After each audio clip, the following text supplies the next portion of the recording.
Assalamualaikum warahmatullahi wabarakatuh.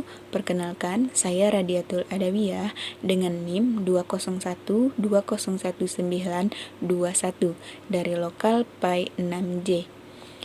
Video ini saya buat untuk memenuhi ujian akhir semester pada mata kuliah Qiraatul Kutub fil Fiqh dengan dosen pengampu Bapak Ayatullah Kumaini. Yang pertama, bab najis. Najis adalah bentuk kotoran yang setiap muslim diwajibkan untuk membersihkan diri darinya atau mencuci bagian yang terkena olehnya. Selanjutnya, benda-benda yang termasuk najis. Yang pertama, bangkai binatang darat yang berdarah selain dari mayat manusia. Adapun bangkai binatang laut seperti ikan dan bangkai binatang darat yang tidak berdarah ketika masih hidupnya seperti belalang serta mayat manusia. Semuanya suci. Yang kedua, darah. Segala macam darah itu najis selain hati dan limpa. Yang ketiga, nanah. Segala macam nanah itu najis, baik yang cair maupun yang kental, karena nanah itu merupakan darah yang sudah busuk. Yang keempat, segala benda cair yang keluar dari dua pintu, semua itu najis selain dari mani. Yang kelima, arak. Setiap minuman keras yang memabukkan itu najis. Yang keenam, anjing dan babi. Semua hewan suci kecuali anjing dan babi. Yang ketujuh, bagian badan binatang yang diambil dari tubuhnya selagi hidup. Hukum bagian-bagian badan binatang yang diambil selagi hidup ialah seperti bangkainya. Yang kedelapan, kotoran dan kencing hewan yang haram dimakan dagingnya.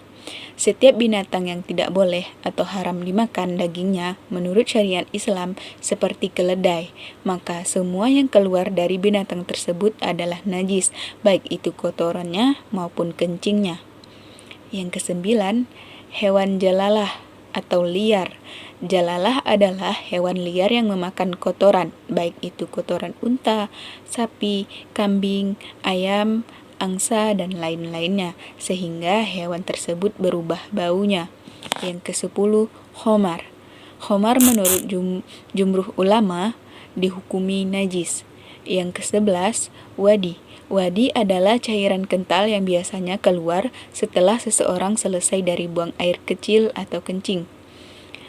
Wadi dihukumi najis dan harus disucikan seperti halnya kencing, tetapi tidak harus mandi wajib. Yang ke-12, madzi. Madzi adalah cairan yang bening, sedikit kental, yang keluar dari saluran kencing ketika berjumbu atau nafsu syahwat mulai terangsang. Yang ke-13, mani. Mengenai mani, terdapat perbedaan pendapat di kalangan ulama, yang mana sebagian dari mereka menganggapnya najis, yang jelas ia tetap suci. Yang ke-14, kencing dan muntah manusia. Menurut kesepakatan ulama, keduanya adalah najis. Berikutnya, jenis-jenis najis. Najis dibagi menjadi 3 bagian. Yang pertama, najis mughalladhah atau najis berat, seperti anjing dan babi. Benda yang terkena najis ini hendaklah dibasuh 7 kali. 1 kali diantaranya hendaklah dibasuh dengan air yang dicampur dengan tanah. Yang kedua, najis mukhaffafah atau najis ringan. Misalnya, kencing anak laki-laki atau perempuan yang belum memakan makanan lain selain ASI. Cara mensucikan air kencing anak laki-laki cukup dengan memercikkan air pada bagian yang terkena najis tidak sampai mengalir.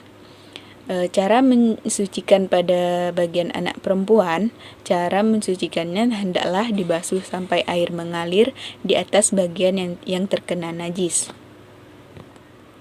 Yang ketiga, yaitu mutawassithah atau najis sedang, yaitu najis yang lain daripada kedua macam yang tersebut di atas. Najis mutawassithah dibagi menjadi 2 bagian. Yang pertama, najis hukmiyah, yaitu yang kita yakini adanya tetapi tidak nyata zat, bau, rasa, dan warnanya. Yang kedua, najis ainiyah, yaitu yang masih ada zat, warna, rasa, dan baunya. najis yang dimaafkan. Yang pertama, madzi dan tetesan air kencing bagi yang hati-hati. Madzi adalah air yang keluar tidak memancar, dan keluarnya tidak disertai perasaan enak, tetapi setelah syahwat naik. Yang kedua, madzi yang sedikit adalah madzi yang tidak membahayakan. Begitu juga dengan tetesan akhir air kencing, dengan syarat sudah berhati-hati dan volumenya sangat sedikit.